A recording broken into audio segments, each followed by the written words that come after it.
ta ni Stanley Osifo tó fẹ́ gbégẹ̀sí tó fẹ́ kojú Tinubu níbi ètò ìdìbò abẹ́nú ẹgbẹ́ òṣèlú APC. Aláboyún kan tó kó sọ́wọ́ àwọn ajínigbé bímọ sí ibùba wọn nípínlẹ̀ Kaduna. Àwọn ajínigbé tún gba mílíọ̀nù $170 77 million naira owó ìtúsílẹ̀. Ààrá sán pa ọlọ́pàá kan lẹ́nu iṣẹ́ nípínlẹ̀ Borno. Ọwọ́ tẹ̀ wọ́n o. Ikọ̀ Àmọ̀tẹ́kùn náà wọ́gán afurasí agbésùnmọ̀mí ní ìpínlẹ̀ Ondo.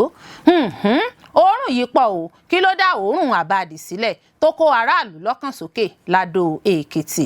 Èyí lohun tó yẹ kí o mọ̀ nípa ikọ̀ ọlọ́pàá VCRU tuntun, ìdí fún ìdásílẹ̀ wọn àti iṣẹ́ àwọn ọlọ́pàá náà láwùjọ.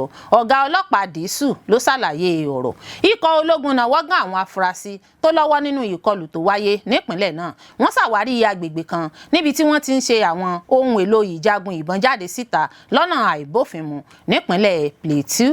Olórí Olúwaṣèǹdárayọ̀ nínú ayé tèmi ni oníròyìn yín. Ẹ gbọ́ àtúpalẹ̀ àwọn ìròyìn náà lẹ́kùnrẹ́rẹ́. Ẹ káàbọ̀ sí ìkànnì Drive TV. Fún ìgbà àkọ́kọ́, ẹ gbìyànjú láti like, share, subscribe kẹ́ ẹ lè máa gbádùn wa lóòrèkóòrè. Ẹ gbọ́ ta ni Stanley Osifo tó fẹ́ gbégẹ̀sí tó fẹ́ kojú Tinubu níbi ètò ìdìbò abẹ́nú ẹgbẹ́ òṣèlú APC.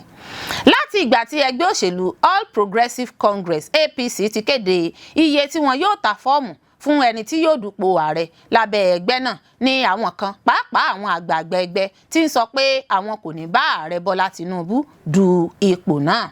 Kódà níṣe ni ọ̀kan nínú àwọn ọmọ ẹgbẹ́ James Faleke fi owó ara rẹ̀ ra fọ́ọ̀mù ọ̀hún fún Tinubu. Àmọ́ báyìí ọkùnrin kan ti jáde ra fọ́ọ̀mù láti díje tako Tinubu níbi ètò ìdìbò abẹ́nú ẹgbẹ́ òṣèlú APC tó ń bọ̀, níbi tí wọ́n ti máa yan àwọn tó máa gbé àsíá ẹgbẹ́ òṣèlú náà níbi ètò ìdìbò gbogbogbò ọdún 2027. Ìròyìn ní ọkùnrin náà tí orúkọ rẹ̀ ń jẹ́ Stanley Osifo ra fọ́ọ̀mù náà pẹ̀lú $100 mílíọ̀nù ní olú ilé ẹgbẹ́ náà tó wà nílùú Àbújá tó sì ṣetán láti díje tako Tinubu. Ààrẹ Bọ́lá Tinubu fúnra rẹ̀ náà ti ṣe ohun gbogbo tó yẹ lórí fọ́ọ̀mù tó rà, tí igbákejì rẹ̀ Kasim Shettima náà sì ti bá dá fọ́ọ̀mù ọ̀hún padà lọ́jọ́bọ̀ Thursday tó kọjá yìí. Nínú ọ̀rọ̀ Shettima nígbà tó ń dá fọ́ọ̀mù náà padà ló ti rọ gbogbo àwọn ọmọ ẹgbẹ́ tó fi mọ́ àwọn gómìnà àtàwọn aṣòfin láti ṣe àtìlẹ́yìn fún Tinubu nínú èròǹgbà rẹ̀ láti tún dupò ààrẹ fún sáà kejì. Ní báyìí ọ̀pọ̀ èèyàn ló ti ń wádìí láti mọ irú ẹni tó fẹ́ forí gbárí pẹ̀lú ààrẹ Bọ́lá Tinubu. Ọmọ bíbí ìlú Benin, olú ìlú ìpínlẹ̀ Edo, ẹkùn gúúsù Nàìjíríà ní Stanley Osifo gẹ́gẹ́ bí wọ́n ti sọ. Ọdún 2019 ni ó kọ́kọ́ jáde láti dupò ààrẹ Nàìjíríà. Nígbà tó ń bá àwọn akọ̀ròyìn sọ̀rọ̀ lọ́jọ́ Ìṣẹ́gun Tuesday, Osifo júwe ara rẹ̀ bí ọmọ Nàìjíríà rere tó ní àfojúsùn àti ìfarajìn láti ṣiṣẹ́ lójúnà àti mú kí ètò ọrọ̀ ajé Nàìjíríà gòkè àgbà. Nígbà tí ètò ìdìbò sípò kù díẹ̀ kó wáyé lọ́dún 2019 ní Osifo darapọ̀ mọ́ ẹgbẹ́ òṣèlú APC. Ó ní àwọn ohun tó máa jẹ́ àfojúsùn òun tí òun bá di ààrẹ Nàìjíríà ní ètò ọrọ̀ ajé, ètò ààbò, ìlera, ìpèsè omi àti ìdàgbàsókè ẹkùn kọ̀ọ̀kan ní Nàìjíríà. Ṣé ìgbésẹ̀ Osifo yìí kò ní dá wàhálà sílẹ̀ nínú ẹgbẹ́ APC ní ìbéèrè tí àwọn èèyàn kan béèrè. Lọ́pọ̀ ìgbà ìlànà tùbínùbí ní ẹgbẹ́ òṣèlú APC fi máa yanjú irú àwọn ìṣẹ̀lẹ̀ báyìí. Ẹ̀wẹ̀, agbẹnusọ ẹgbẹ́ òṣèlú APC Malam Bala Ibrahim sọ pé àwọn máa ṣètò ìdìbò abẹ́nú láti fi yan ẹni tó máa díje dupò ààrẹ nínú ẹgbẹ́ náà ni. Nígbà tó ń bá àwọn oníròyìn sọ̀rọ̀, ó ní níwọ̀n ìgbà tí àwọn ti rẹ́ni ra fọ́ọ̀mù, ó ti fi hàn pé ẹni náà ní ìfẹ́ láti dupò ààrẹ tí àwọn sì máa fún un láàyè láti kópa níbi ètò ìdìbò abẹ́nú. Ọjọ́ 23 oṣù karùn-ún ọdún 2026 ní ètò ìdìbò abẹ́nú APC máa wáyé gẹ́gẹ́ bí wọ́n ṣe kéde rẹ̀. Báwo ni wọ́n ṣe ń kópa níbi ètò ìdìbò abẹ́nú? Malam Bala Ibrahim sọ pé ìlú Àbújá ní ètò ìdìbò abẹ́nú náà ti máa wáyé. Òfin tuntun tó de ètò ìdìbò náà sì ni pé ẹnikẹ́ni tó bá ti jẹ́ ọmọ ẹgbẹ́ òṣèlú náà ló ní àǹfààní láti dìbò níbi ètò ìdìbò abẹ́nú ẹgbẹ́ òṣèlú bẹ́ẹ̀. Àmọ́ Bala Ibrahim sọ pé ẹgbẹ́ òṣèlú APC náà ní àwọn ètò tó de ẹni tó lè dìbò àti pé ó ní àwọn tí ẹgbẹ́ fààyè gbà láti dìbò. Gẹ́gẹ́ bí ó ti wí, ó ní àwọn nǹkan tí àwọn fi mú ẹni tó lè kópa níbi ètò ìdìbò abẹ́nú ní ọmọ ẹgbẹ́ tó bá ní káàdì ìdánimọ̀ ẹgbẹ́ tó ń san owó ojú ìwé tó sì ní àwọn ìlànà míì tí ẹgbẹ́ bá ti là kalẹ̀. Ó fi kún pé àwọn alátìlẹyìn ẹnìkọ̀ọ̀kan máa tò lẹ́yìn ẹni tí wọ́n ń ṣàtìlẹyìn fún tí wọ́n sì máa ka iye ẹni tó bá wà lẹ́yìn ẹnìkọ̀ọ̀kan láti fi mọ ẹni tó bá jáwé olúborí. Aláboyún kan tó kó sọ́wọ́ àwọn ajínigbé bímọ sí ibùba wọn nípínlẹ̀ Kaduna. Àwọn ajínigbé náà tún gba mílíọ̀nù mẹ́tàdínlọ́gọ́rin náírà 77 million naira owó ìtúsílẹ̀. Àlùfáà kan ti ṣàlàyé nípa bí olùgbé Gidanwaya níjọba ìbílẹ̀ Lere nípínlẹ̀ Kaduna, abilékọ Love Marcus ló jẹ́ jíjígbé lásìkò tó wà lábàrá méjì lásìkò tó lóyún tó sì wà nígbèkùn àwọn ajínigbé agbébọn. Níbẹ̀ náà ló padà bí ọmọ náà sí ṣáájú kí wọ́n tó tú sílẹ̀ lẹ́yìn tí wọ́n san mílíọ̀nù mẹ́tàdínlọ́gọ́rin 77 million naira owó ìtanràn. Ẹ̀rí arábìnrin náà ló jẹ́ pínpín lọ́jọ́ Ẹtì Friday lásìkò ètò àtìlẹ́yìn àti ìgbaninímọ̀ràn fún àwọn olùfarakásá tó wáyé ní Kaduna fún àwọn èèyàn tó forí kásá ìjínigbé àti ìkọlù tí wọ́n mórí bọ́ kúrò nígbèkùn àwọn ajínigbé agbébọn jákèjádò ìpínlẹ̀ náà. Ètò náà, ìdásí ọlọ́jọ́ méjì tí wọ́n pe àkórí rẹ̀ ní The Rod and the Staff, èyí tó ń túmọ̀ sí ààbò àti ìtọ́ni àbójútó kúrò lọ́wọ́ ọ̀tá, ló jẹ́ gbígbé kalẹ̀ nípasẹ̀ Christian Awareness Initiative of Nigeria pẹ̀lú àjọṣepọ̀ Palace Alliance tó sì wáyé ní ECWA Gúúsù Kaduna DCC Angwa Yewa Kaduna. Ìpéjọpọ̀ náà kó àlùfáà, àwọn olùfarakásá toríkoyọ̀ àti àwọn aládarí ọmọlẹ́yìn Kristi láti agbègbè ìjọba ìbílẹ̀ 23 nípínlẹ̀ Kaduna papọ̀ láti pèsè àtìlẹ́yìn tó gbọ̀ngbọ̀n nípa ti ìlera àti tẹ̀mí fún àwọn olùfarakásá tó ṣe kòǹgẹ́ ètò ààbò tó mẹ́hẹ̀. Ẹni tó ń sọ̀rọ̀ lórúkọ rẹ̀, ẹni ọ̀wọ̀ Yakubu Jerry ti ìjọ Àgùdà Catholic Diocese ní Kafancha sọ wípé abilékọ Marcus ni ó jẹ́ jíjígbé sálọ pẹ̀lú àwọn ará abúlé mìíràn nígbà tí àwọn adìyàmọ́ra agbébọn ṣèkọlù sílùú obìnrin náà. Ó mà ṣe o, ó sọ pé àwọn agbébọn ọ̀hún ṣekú pa ọkọ òun lásìkò ìkọlù náà tí wọ́n sì jí òun gbé sálọ toyúntoyún. Àlùfáà náà sọ wípé wọ́n sọ aláboyún náà sínú agbami ọ̀fọ̀ àti ìrora. Àlùfáà náà fi kún pé àwọn olùfarakásá náà ni wọ́n jí gbé sáwọ aginjù níbi tí wọ́n ti dojúkọ ìrírí tó léwu.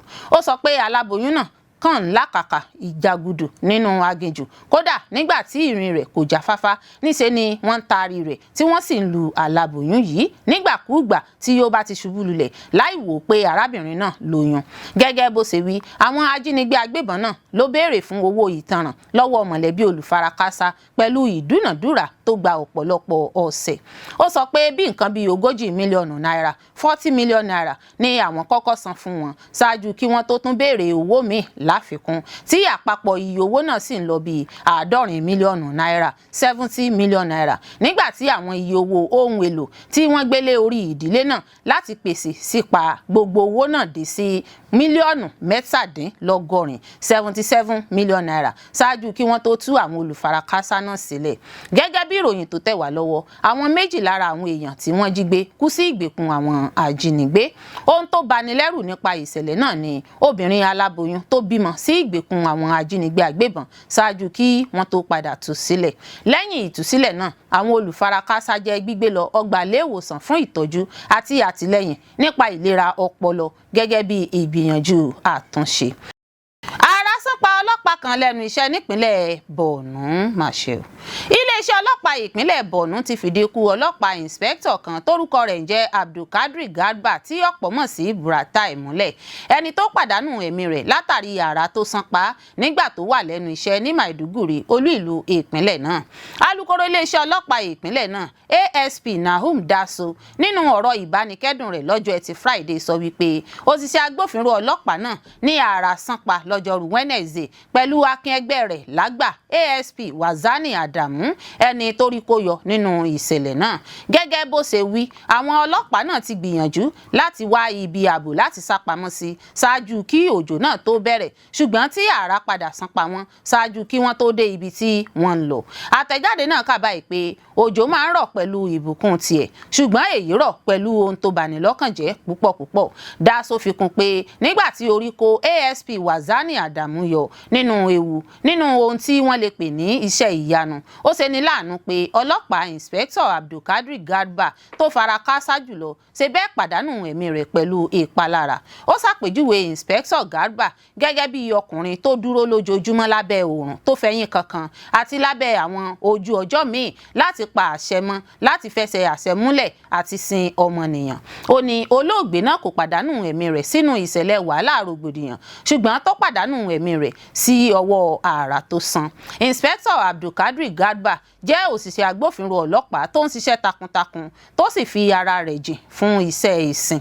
Agbẹnusọ iléeṣẹ́ ọlọ́pàá tún tẹ̀síwájú ó wí pé ìpapòdà ọlọ́pàá náà bá ọ̀pọ̀ lójijì tó sì sọ àwọn akin ẹgbẹ́ rẹ̀ àti àwọn èèyàn tó dá mọ̀ sínú ìbànújẹ́ ọkàn. Ó sọ wípé nígbà mìíràn ayé máa ń rán wa létí ipò ẹlẹgẹ́ àti àìròtẹ́lẹ̀ tó jẹ́. Àkókò kan wà iṣẹ́ apẹ́ni, àkókò míì sì wà tí ìpè ayérayé á dáhùn. Ọwọ́ tẹ̀ wọ́n o, ikọ̀ Àmọ̀tẹ́kùn náà wọ́gán afurasí agbésùnmọ̀mí ní ìpínlẹ̀ Ondo. Iléeṣẹ́ ẹ̀ṣọ́ ikọ̀ aláàbò Àmọ̀tẹ́kùn tẹ́ka ìpínlẹ̀ Ondo ti náwó gan àwọn afurasí agbésùnmọ̀mí 4 tí ìgbàgbọ́ wà pé wọ́n lọ́wọ́ nínú àwọn ìwà ọ̀daràn tó ń wáyé káàkiri ìpínlẹ̀ náà láti bí oṣù 8 sẹ́yìn. Ọ̀gá àgbà iléeṣẹ́ Àmọ̀tẹ́kùn ìpínlẹ̀ Ondo Adétúnjí Adélẹ́yẹ sọ èyí lásìkò tó ń bá àwọn akọ̀ròyìn sọ̀rọ̀ ní ìlú Àkúrẹ́.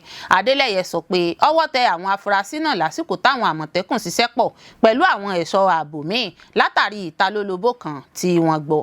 Ó ní àwọn afurasí tí ọwọ́ tẹ̀ náà ni wọ́n lọ́wọ́ nínú ìdigunjalè, ìjínigbé àti bíba àwọn nǹkan ìlú jẹ́ tó ń wáyé káàkiri ìpínlẹ̀ náà. Ó sọ pé ọwọ́ tẹ olórí àwọn afurasí ọ̀daràn ọ̀hún, ẹni tó ní láti ìpínlẹ̀ míì ni wọ́n ti ń darí rẹ̀ nígbà tí wọ́n kojú àwọn ọ̀daràn náà lójú ìkọlù tó lágbára. Ó fi kún pé ìlànà táwọn èèyàn kan fi ń pèsè ohun èlò fáwọn afurasí ọ̀daràn náà ni àwọn ti gé dànù. Tọ́wọ́ sì tún tẹ àwọn afurasí ọ̀daràn míì lásìkò ìkọlù ọ̀hún. Ọ̀gá Àmọ̀tẹ́kùn náà ṣàlàyé pé àwọn ti fa àwọn afurasí náà lé iléeṣẹ́ ètò ààbò ọ̀tẹlẹ̀múyẹ́ DSS lọ́wọ́ nítorí bí ẹ̀ṣẹ̀ wọn sì lágbára tó. Ó sọ pé 4 nínú àwọn afurasí agbésùnmọ̀mí tí ọwọ́ tẹ̀ náà ni wọ́n ti jẹ́wọ́ pé àwọn lọ́wọ́ nínú àwọn ìwà ọ̀daràn tó ń da omi àlàáfíà ìpínlẹ̀ náà rú láti bí oṣù 8 sẹ́yìn. Adéyẹyè kọ̀ láti sọ̀rọ̀ nípa bí àwọn afurasí náà ṣe ń ṣiṣẹ́, bó ṣe ní ṣíṣe bẹ́ẹ̀ lè ní ipa lórí ìwádìí tí àjọ DSS ń ṣe lọ́wọ́. Ó tẹ̀síwájú pé ìgbésẹ̀ yìí ń wáyé látàrí akitiyan ìjọba láti dáàbò tó péye padà sí ìpínlẹ̀ Ondo, tó sì fi dá àwọn aráàlú lójú pé gbogbo àwọn ibi táwọn afurasí náà fi ń ṣe ibùba nínú igbó ni àwọn ti wó dànù. Ó wòye pé àwọn ẹnubodè tó wà ní ìpínlẹ̀ Ondo tí wọ́n pààlà pẹ̀lú ìpínlẹ̀ 3 jẹ́ ìpèníjà ńlá lórí ètò ààbò. Ó fi kún pé àjọṣepọ̀ iléeṣẹ́ ọlọ́pàá, iléeṣẹ́ ológun, DSS, àjọ ẹ̀ṣọ́ àníláàbò ìlú, Civil Defence, NSCDC àti Àmọ̀tẹ́kùn ti mú àlékún bá bí àwọn ẹ̀ṣọ́ aláàbò ṣe ń wọnú igbó báyìí láti lọ lé àwọn afurasí ọ̀daràn kúrò nínú igbó ìpínlẹ̀ Ondo. Bákan náà ló fi kún pé ìgbésẹ̀ ti bẹ̀rẹ̀ láti rí i pé àwọn kò kàn máa nawọ́ gan afurasí lásán mọ́, bí kò ṣe pé wọ́n ń kojú ìjìyà tó tọ́ sí wọn tí ọwọ́ òfin bá ti tẹ̀ wọ́n. Adéyẹyè ní àwọn ṣe àrídájú rẹ̀ pé àwọn afurasí tí iye wọn tó 142 ni àwọn parí ìwádìí ní oṣù tó kọjá nìkan, tí àwọn sì ti gbé ẹjọ́ wọn lọ sílé ẹjọ́ fún ìjìyà tó tọ́. Ó ní lára ẹ̀sùn táwọn tó ń kojú ìgbẹ́jọ́ ń kojú báyìí ní ìjínigbé, dídá ẹran jẹ oko lọ́nà àìtọ́, àwọn ẹ̀sùn míì tó ní ṣe pẹ̀lú wàhálà àwọn darandaran àti àwọn ẹlẹ́gbẹ́ òkùnkùn. Ó fi kún pé àwọn afurasí 64 ni àwọn tó ń ṣe ìwádìí wọn lọ́wọ́, tí wọ́n sì máa kojú ìgbẹ́jọ́ ní kété tí ìwádìí nípa wọn bá ti parí àti àbájáde ìwádìí wọn. Òórùn yìí pọ̀ o, kí ló dá òórùn àbàdì sílẹ̀ tó kó aráàlú lọ́kàn sókè l'Adó Èkìtì? Ṣé òórùn wọn ńlá lásà tí wọ́n ń dá nígboro, àmọ́ òórùn wọn lémúlẹ̀ yìí o. Òórùn líle kan ló ti bẹ̀rẹ̀ sí ń jáde láwọn apá ibì kan nígboro ìlú Adó Èkìtì àti agbègbè rẹ̀ láti bí ọ̀sẹ̀ díẹ̀ sẹ́yìn báyìí. Òórùn náà le tó bẹ́ẹ̀ tó jẹ́ pé àwọn olùgbé Adó Èkìtì kò lè fọkànbalẹ̀ nítorí èrò pé ó lè ṣe àkóbá fún ìlera wọn. Ohun tó tilẹ̀ le ni pé wọn kò lè sọ pàtó apá ibi tí òórùn náà ti ń fẹ́ wá, bẹ́ẹ̀ lòórùn náà sì kárí gbogbo agbègbè. Bákan náà ni àwọn aráàlú kan sọ pé ọwọ́ òru àti ìdájí ni òórùn náà máa ń fẹ́ wá. Àwọn àwọn agbègbè bíi Ajébándélé, Adébáyọ̀, Exu Road àti Òkè Ọ̀sùn tó wà nílùú Ìkẹrẹ́ Èkìtì ni òórùn náà ti ń jẹyọ bí ìwádìí ṣe fìdí ẹ̀ múlẹ̀. Bí òórùn náà kò ṣe yéé fẹ́ wá, iléeṣẹ́ tó ń rí sí ọ̀rọ̀ àyíká àti ohun àlùmọ́ọ́nì inú ilẹ̀ nípínlẹ̀ Èkìtì ti jẹ́ kó di mímọ̀ pé òun ti fi kélé òfin gbé ọkùnrin afurasí kan, Túndé Ọ̀sìn. Ṣáájú ni kọmíṣánná fún ọ̀rọ̀ àyíká àtohun àlùmọ́ọ́nì nípínlẹ̀ Èkìtì, Tósìn Ajísáfẹ́ Àlùkò, ti ní kò sẹ́ni tó wáá fi ọ̀rọ̀ òórùn náà tó ọ́fíìsì òun létí rárá. Àmọ́ òwúrọ̀ ọjọ́ Ẹtì tí í ṣe ọjọ́ keje oṣù karùn-ún yìí ni iléeṣẹ́ náà kéde pé ọwọ́ ti ba afurasí ọ̀hún. Iléeṣẹ́ náà sọ pé àwọn fọwọ́ òfin mú afurasí náà fún ẹ̀sùn dídá èròjà tí kò dá sínú odò kan lágbègbè Federal Housing Ládó Èkìtì. Gẹ́gẹ́ bí àwọn olùgbé agbègbè Federal Housing ṣe sọ, wọ́n kẹ́fín Ọ̀sìn lásìkò tó ń da èròjà afarajọ ẹ̀jẹ̀ sínú odò kan tó wà níbẹ̀ ní nǹkan bíi ọwọ́ aago 8 òwúrọ̀. Olùgbé àdúgbò náà kan, Àníkẹ́ Balógun, ṣàlàyé fún àwọn akọ̀ròyìn BBC Yorùbá pé alẹ́ ọjọ́ keje oṣù karùn-ún ni àwọn ti bẹ̀rẹ̀ sí gbọ́ òórùn burúkú náà tí kò sì jẹ́ káwọn lè sùn dáadáa mọ́jú. Bàbá onílé kan lágbègbè yìí, Ibrahim Jimoh, náà ṣàlàyé pé afurasí náà gbìyànjú láti sá lọ nígbà tí àwọn èèyàn rí i ṣùgbọ́n àwọn lè bá. Alàgbà Jimoh sọ pé lẹ́yìn náà làwọn fà á lé àwọn ọlọ́pàá ẹkùn Òkè Ìlá lọ́wọ́. Gẹ́gẹ́ bí àṣegbọ́, Túndé Ọ̀sìn tọ́wọ́ bà náà ti ṣàlàyé ara rẹ̀ lọ́dọ̀ àwọn ọlọ́pàá. Ó ní ẹ̀jẹ̀ màálù tóun ti gbé pamọ́ láti bí ọjọ́ díẹ̀ sẹ́yìn fún ọ̀sìn ẹja lòun lọ dà sódò kí àṣírí tó tú. Ìjọba ìpínlẹ̀ Èkìtì ti wá pàṣẹ pé kí ìgbésẹ̀ akin wáyé lórí ìṣẹ̀lẹ̀ yìí.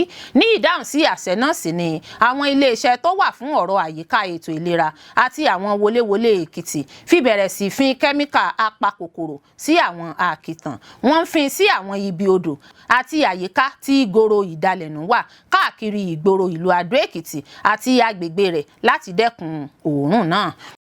Ẹ gbọ́ kí ló dé tí ọ̀pọ̀ àwọn tó ń bá gómìnà Ṣèyí Mákindé ṣiṣẹ́ níjọba ìpínlẹ̀ Ọ̀yọ́ ń kọ̀wé fi ẹgbẹ́ òṣèlú PDP sílẹ̀.